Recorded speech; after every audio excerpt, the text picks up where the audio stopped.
Assalamualaikum Bapak, perkenalkan saya Intan, mahasiswa PKN UPI 2021. Mohon maaf mengganggu waktunya. Di sini saya akan mewawancarai terkait mengenai bela negara. Mungkin perkenalan terlebih dahulu. Ya, Waalaikumsalam. Perkenalkan, nama saya Ari Jailani. Kebetulan di wilayah ini sebagai ketua RT dan aktif di organisasi Generasi Muda Forum Komunikasi Putra Putri Purnawirawan dan Putra Putri TNI Polri gitu. Apakah ada yang perlu ditanyakan? Ya, baik, terima kasih untuk perkenalannya. Mungkin kita langsung saja ya untuk mempersingkat waktu. Pertanyaan yang pertama, itu apa yang Bapak ketahui mengenai bela negara? Jadi bela negara adalah merupakan suatu tugas dan kewajiban bagi seluruh warga negaranya demi keutuhan dan keamanan NKRI, yang dimana bela negara itu sudah tercantum di dalam Undang-Undang Dasar 1945 dalam pasal 27 ayat 3 dan pasal 30 ayat 1 gitu. Ya, betul sekali sih Pak. Lalu kita lanjut saja ya pertanyaan yang selanjutnya. Menurut Bapak, kenapa sih bela negara itu penting? Sangat penting sekali demi keamanan dan keutuhan, seperti yang saya disebutkan tadi gitu, bahwa selain dari aparatur pemerintahan seperti TNI Polri warga negara juga seperti kita harus ikut bela negara gitu. Soalnya demi keamanan, seperti sekarang banyak ancaman dari paham-paham radikalisme dan intoleransi gitu. Ya, langsung pertanyaan selanjutnya itu, peran masyarakat dalam upaya bela negara itu bentuknya seperti apa saja Pak? Yang peranan buat masyarakat seperti ya contohnya ikut sebenarnya harus cinta dulu kepada tanah air ya. Iya, betul untuk menumbuhkan rasa cinta tanah air. Seperti contohnya sekarang itu ikut serta dalam pemilihan umum kan, itu contoh-contohnya kan. Banyak ikut serta dalam pembangunan dengan pemerintahan setempat lah, dengan mengadakan keamanan di lingkungan. Nah, itu bentuk-bentuk contohnya gitu. Ya. Kita juga dari mahasiswa, mungkin dari masyarakat juga kan harus turut serta gitu ya dalam rangka upaya bela negara. Nah, selanjutnya Bapak kan ikut organisasi FKPPI. Nah, apakah organisasi tersebut berhubungan gitu ya dengan bela negara? Kebetulan organisasi FKPPI itu merupakan suatu organisasi wadah yang terdepan, istilahnya garda terdepan. Soalnya generasi muda FKPPI, organisasi ini dibentuk dari warisan patriot bangsa seperti TNI Polri kan. Jadi kita harus ikut serta dalam menjaga keutuhan dan NKRI gitu, keutuhan dan dengan rasa persatuan dan kesatuan serta gotong royong, solidaritas gitu yang tinggi. Jadi tidak luput dari landasan Pancasila dan undang-undang gitu, ideologi, karena Pancasila sebagai ideologi negara gitu. Jadi mungkin organisasi FKPP itu sangat berperan aktif gitu ya dalam rangka bela negara, sangat berhubungan gitu ya Pak. Mungkin pertanyaan terakhir itu, bagaimana cara meningkatkan rasa nasionalisme dan patriotisme ini menurut Bapak saja? Kalau menurut saya, yang pertama harus ada kesadaran dari seluruh elemen masyarakat, dari anak kecil sampai orang tua pun harus punya menumbuhkan rasa bela negara. Yang pertama harus cinta kepada tanah air, dan yang kedua harus yakin bahwa Pancasila adalah sebagai ideologi negara kita gitu. Dan yang ketiga harus sadar berbangsa dan negara. Soalnya kalau kita ada rasa kesadaran terhadap negara, pasti timbul rasa cinta gitu. Dan yang keempat, yang seterusnya, rela berkorban demi negara, yaitu meluangkan waktu dalam pembangunan ataupun dalam bentuk apapun gitu, itu akan tumbuhlah rasa kecintaan, patriotisme dan nasionalisme itu gitu. Ya, jadi kesimpulannya mungkin kita tuh sebagai masyarakat Indonesia, sebagai warga negara yang baik dan bijak mungkin harus turut serta gitu ya dalam rangka upaya bela negara, karena sudah tercantum dalam Undang-Undang 1945 bahwasanya kita sebagai warga negara wajib ikut serta dalam rangka upaya bela negara gitu ya. Jadi sinkronisasi mungkin dari Pancasila, Undang-Undang Dasar 1945, juga peran Bapak di masyarakat sebagai ketua RT dan juga peran Bapak di organisasi FKPPI itu sangat berhubungan erat gitu ya dengan bela negara. Mungkin betul. Ya. Mungkin dari saya cukup sekian. Saya ucapkan terima kasih banyak karena telah berkenan untuk wawancara ini. Terima kasih telah meluangkan waktunya. Assalamualaikum warahmatullahi wabarakatuh. Waalaikumsalam warahmatullahi wabarakatuh.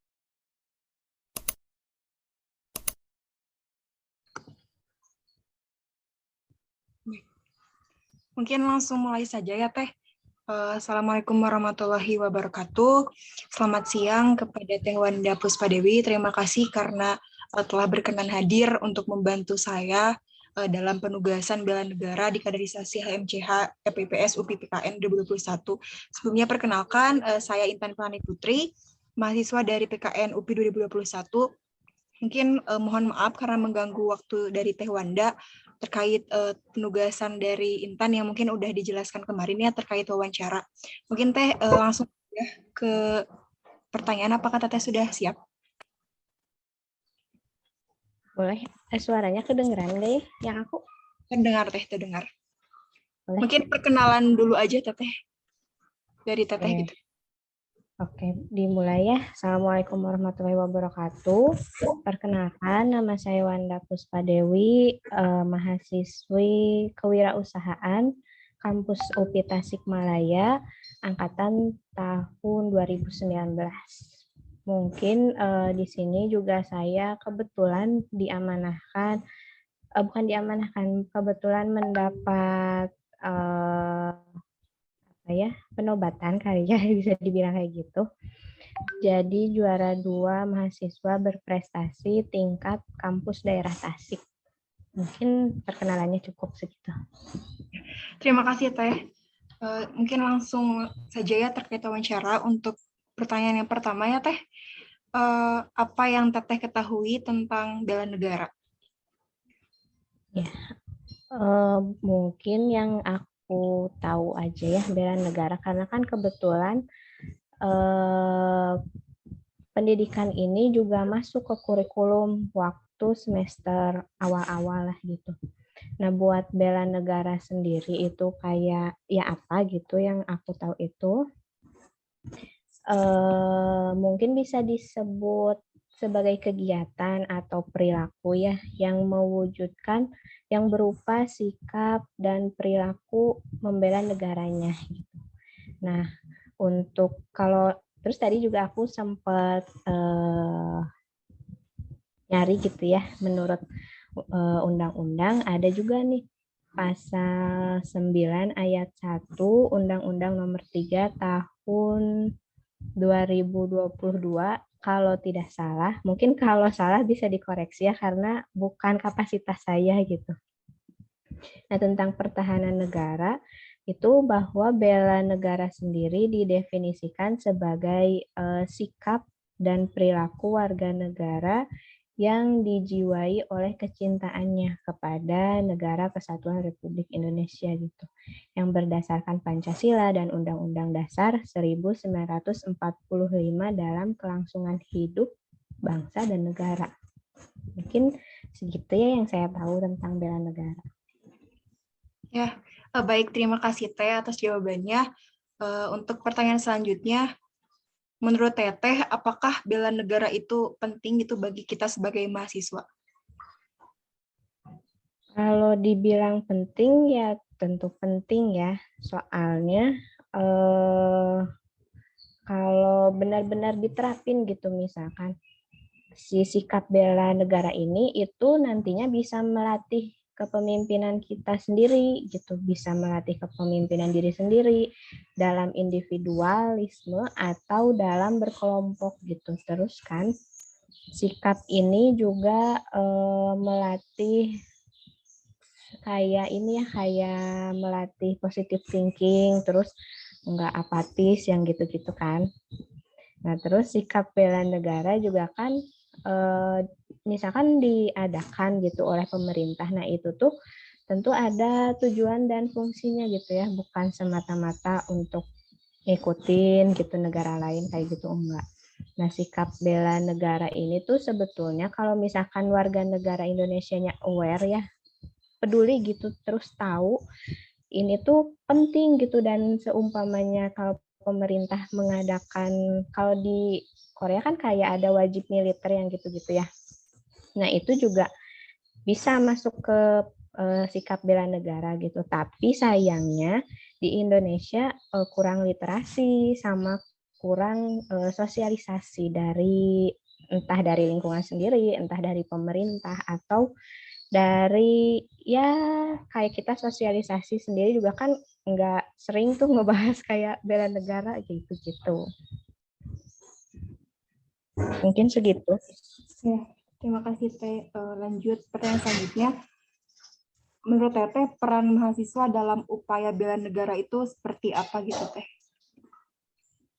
Peran mahasiswa dalam upaya bela negara.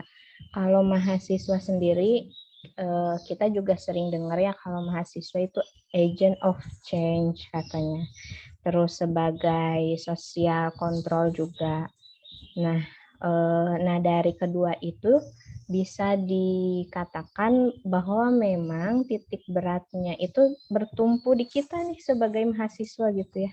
Nah, untuk upayanya apa ya, mungkin untuk contoh kecilnya kayak belajar rajin, toleransi, cinta produk Indonesia kayak gitu juga udah termasuk sebetulnya. Terus kayak berprestasi tingkat internasional, tidak menyebarkan hoax ya, dan ujaran kebencian. Karena kan sekarang kayak ngomong ini sedikit jadi sensitif, terus jadi demo lah, dan lain-lain kayak gitu. Pokoknya upaya-upayanya itu sebetulnya sering kita lakukan setiap hari, cuma kita nggak nyadar atau emang nggak tahu bahwa itu merupakan sikap bela negara gitu kan ya. Nah, jadi mungkin ke depannya saya dan Intan bisa sama-sama saling peduli gitu sama lingkungan sekitar biar perkembangan si dinamika pemerintahan tentang bela negaranya tuh ada gitu. Ya, terima kasih Teh. Mungkin pertanyaan selanjutnya, itu kan Teteh tadi seperti perkenalan di awal kan Teteh merupakan salah satu Mapres di UPI Kamda Tasik gitu. Apakah menjadi Mapres itu termasuk implementasi gitu dalam upaya bela negara? Nah, untuk sebetulnya ya kalau disebutkan dari contoh yang tadi itu bisa dikatakan sebagai implementasi ya. Tapi dari diri akunya sendiri juga kayak ini tuh betul atau salahnya belum tahu gitu. Jadi mungkin kalau bisa dikatakan iya ya, memang iya saya berusaha untuk semaksimal mungkin berusaha kalau jadi mahasiswa berprestasi ini merupakan implementasi saya untuk melakukan upaya bela negara gitu, asalkan harus menjalani yang tadi disebutkan gitu sebelumnya. Mungkin kayak gitu. Ya Teh, mungkin ini pertanyaan terakhir. Menurut Teteh, makna patriotisme dan nasionalisme bagi Teteh sendiri itu seperti apa gitu Teh? Kalau makna nasionalis sama patriotisme itu kalau menurut saya ya lebih kerasa ini pas waktu kecil gitu ya, kayak pas upacara bendera tuh, terus dulu kan suka ada nih di tes pianika lagu-lagu nasional gitu kan.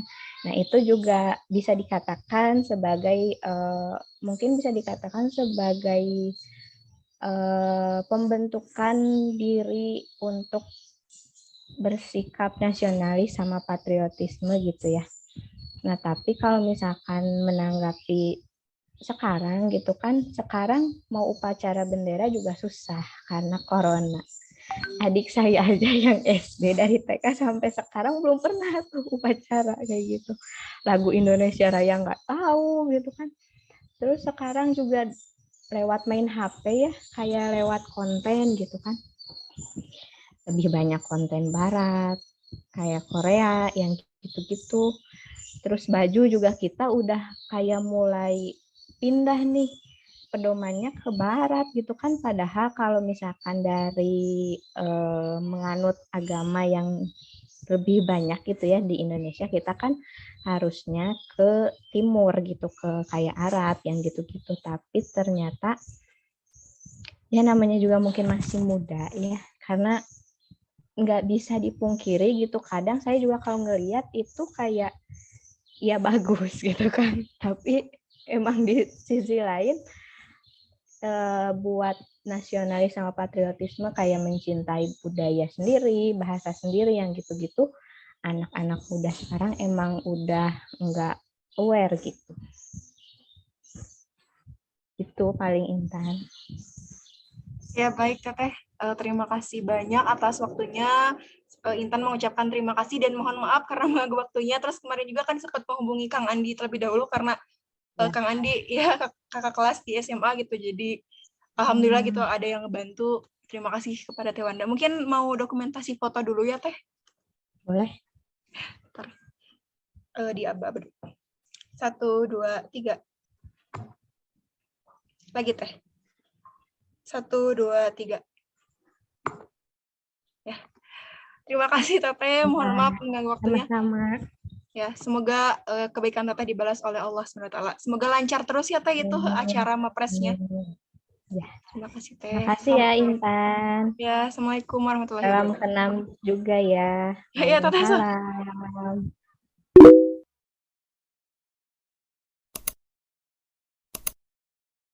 Ya, mungkin kita mulai saja ya Kang. Boleh.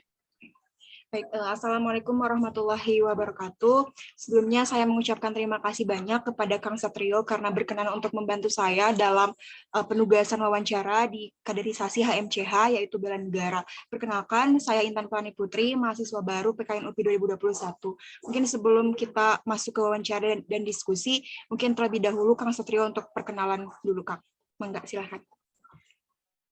Oke, baik. Terima kasih Teh Intan atas kesempatannya. Bismillahirrahmanirrahim. Izin memperkenalkan diri, nama saya Muhammad Satrio Utomo, biasa dipanggil Satrio.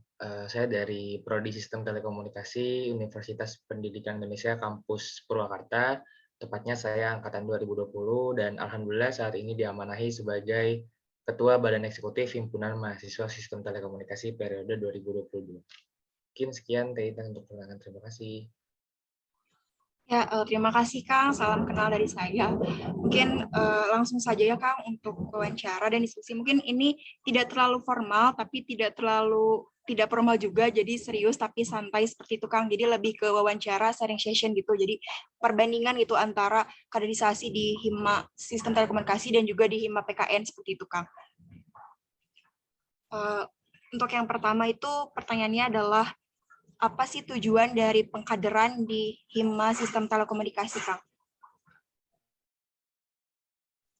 Oke, baik. Terima kasih, Teh Intan, atas pertanyaannya. Tadi mengenai tujuan dari pengkaderan yang ada di Himpunan Mahasiswa Sistem Telekomunikasi ya.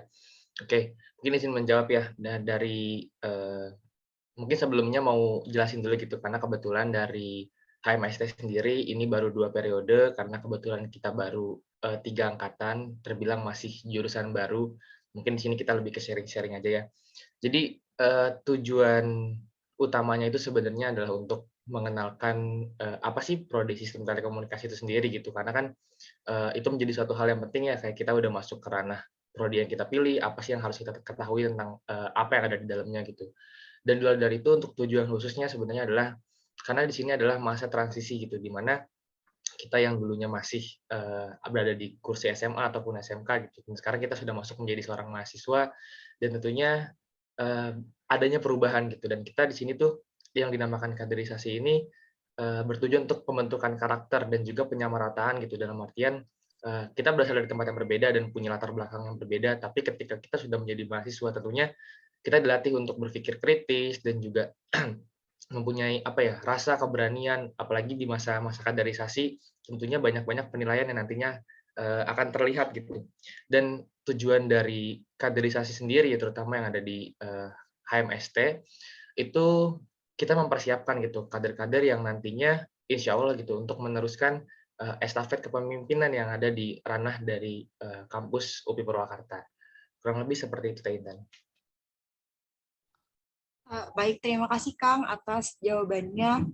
Mungkin kita lanjut pertanyaan selanjutnya, Kang.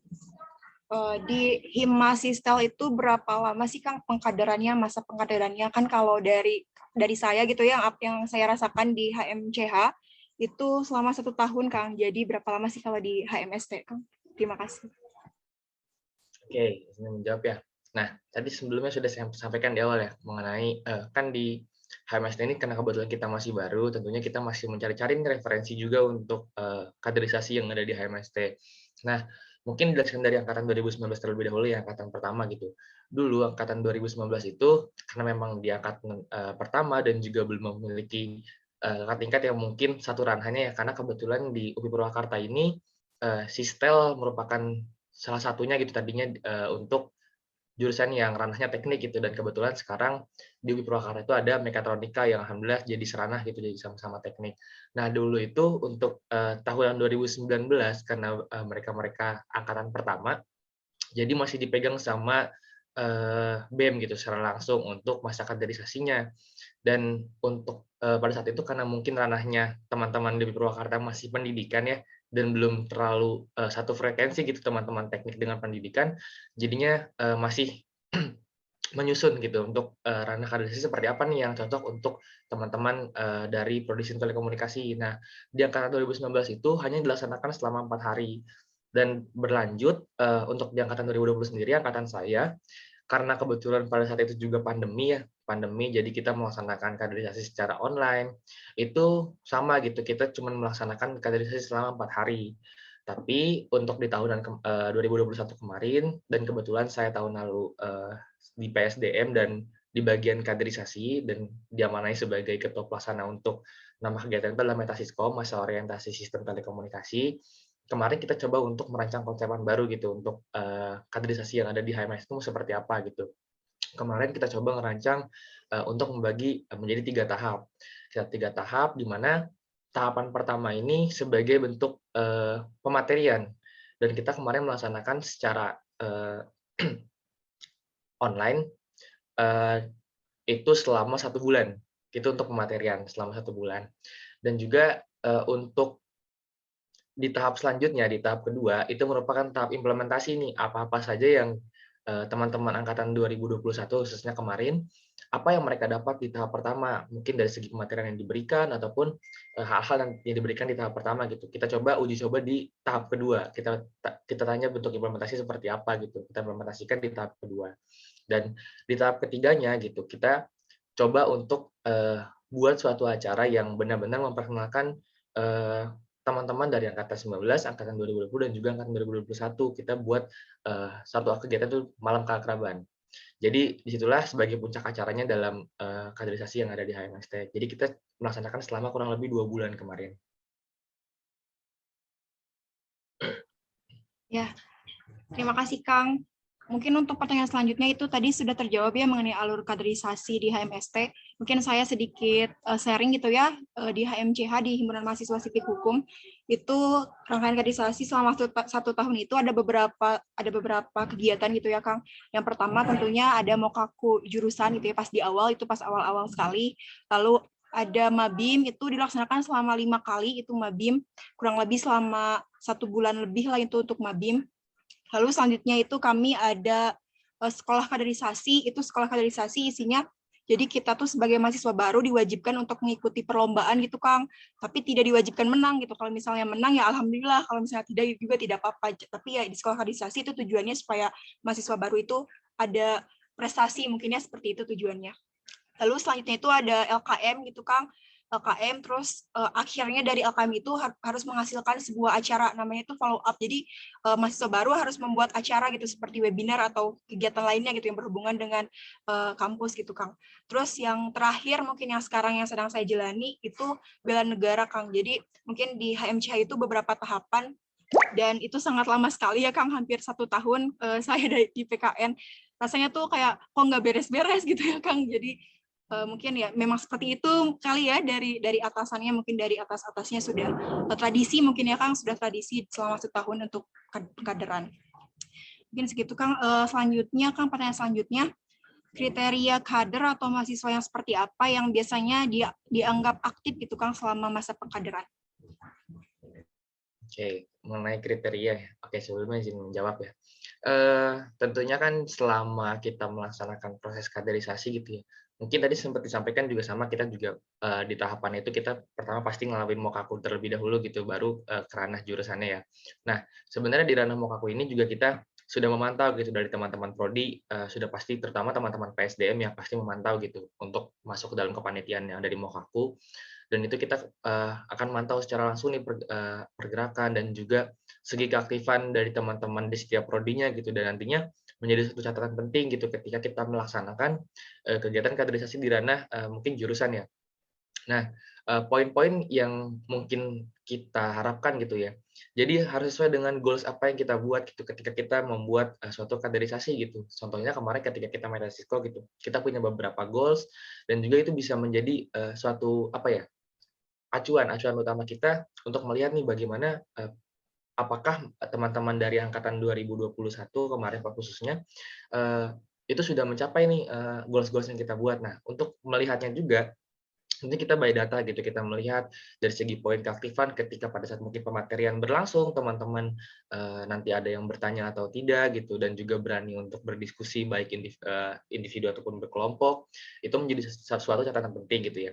Dan juga yang sangat penting lagi ya bagi saya gitu, dari cara berpikir mereka gitu. Tentunya kan balik lagi ya, menjadi seorang mahasiswa sudah berbeda gitu. Mungkin menurut pandangan saya pribadi menjadi seorang mahasiswa itu yang ditempa itu adalah pola pikirnya sekarang gitu. Jadi disitulah menjadi landasan utama gitu bagi saya pribadi, melihat nih teman-teman dari khususnya maba gitu ketika pada saat masa kaderisasi, apakah karakternya seperti apa nih? Apakah masih terbawa dengan jiwa-jiwa di masa SMA-nya ataupun dia sudah beranjak dewasa lah bisa dikatakan ya. Pola pikirnya sudah berubah gitu, mereka sudah mulai beradaptasi dengan lingkungan sekitarnya, tentunya dengan bertemu dengan orang-orang baru, itu kan adaptasi merupakan satu hal yang penting juga ya menurut saya gitu ya. Jadi siapa duluan yang bisa mulai gitu, tentunya itu menjadi poin penting juga gitu. Karena kan memang kalau misalnya orang beradaptasi ketika sama-sama nahan nih untuk berbicara, kayaknya nggak akan kenal-kenal satu sama lain gitu. Tapi ketika dibentuk suatu kelompok, nanti salah satunya ada yang berani untuk berbicara terlebih dahulu, itu juga menjadi poin penting. Bahwasanya, wah, salah satu anak ini mau nih untuk membuka pembicaraan. Jadi bisa dikatakan dia sebagai pencair suasananya lah. Jadi ada beberapa memang catatan-catatan yang kita buat gitu, bukan hanya dari keaktifan, pola pikir kritis. Jadi masih banyak hal yang memang kita punya catatan untuk melihat dari segi penilaian keaktifan dari teman-teman dari maba gitu tentunya. Kurang lebih seperti itu, Teh Intan. Ya, baik, terima kasih, Kang. Mungkin untuk pertanyaan selanjutnya itu sudah terjawab tentang konsep pengkaderan, tadi sudah Akang sempat singgung juga ya mengenai konsep pengkaderan yang mungkin di HMST itu karena baru gitu ya prodinya, jadi mungkin ada beberapa perubahan gitu ya dari tahun ke tahun mengenai konsepnya. Mungkin Kang pesan untuk mahasiswa baru gitu, Kang, pesannya dari Akang. Oke, pesan ya, izin menjawab ya. Pastinya semangat lah untuk teman-teman mahasiswa baru tentunya. Mungkin memang ini berat sama saya juga berat. Mungkin untuk teman-teman yang dulunya pernah di ranah organisasi ini menjadi hal yang kurang lebih hampir sama lah, karena oh ini udah pernah di SMA kayak gini, pernah ikut organisasi, tentunya masa kaderisasi. Walaupun mungkin kalau di masa SMA kurang lebihnya masih disuapin lah sama kakak-kakaknya. Tapi ketika sudah menjadi mahasiswa, kita sudah bergerak sendiri untuk memikirkan bagaimana cara kita problem solving, itu juga menjadi salah satu catatan penting juga. Nah, apapun yang tugas diberikan gitu, ngeluh boleh gitu. Teman-teman pasti capek gitu ngerasa tugas, apalagi sampai setahun ya teman-teman tadi ngerasanya teman-teman setahun gitu.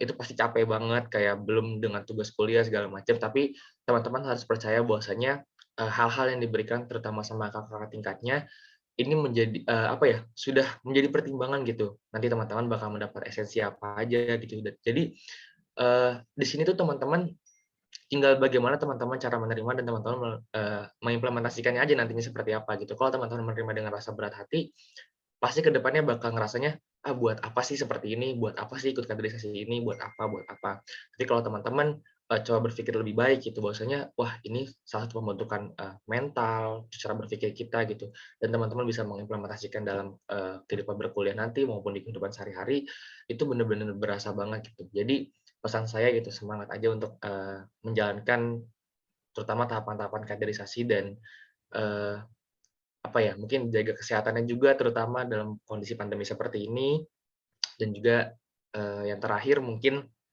selalu jaga koordinasinya gitu, jangan sampai terutama di masa-masa kaderisasi ini koordinasi itu perlu banget ya sama teman-teman satu angkatannya, jangan sampai terada miskomunikasi dan nantinya malah menjadi bumerang lah buat teman-teman dari mahasiswa baru gitu kalau lebih. Mungkin dari saya sekian, terima kasih Teh Intan. Ya, terima kasih Kang untuk jawaban-jawabannya. Mungkin pertanyaan dari Intan tuh hanya segitu Kang. Mungkin saya cukupkan. Terima kasih atas segala bantuannya. Saya tutup terlebih dahulu ya Kang. Assalamualaikum warahmatullahi wabarakatuh.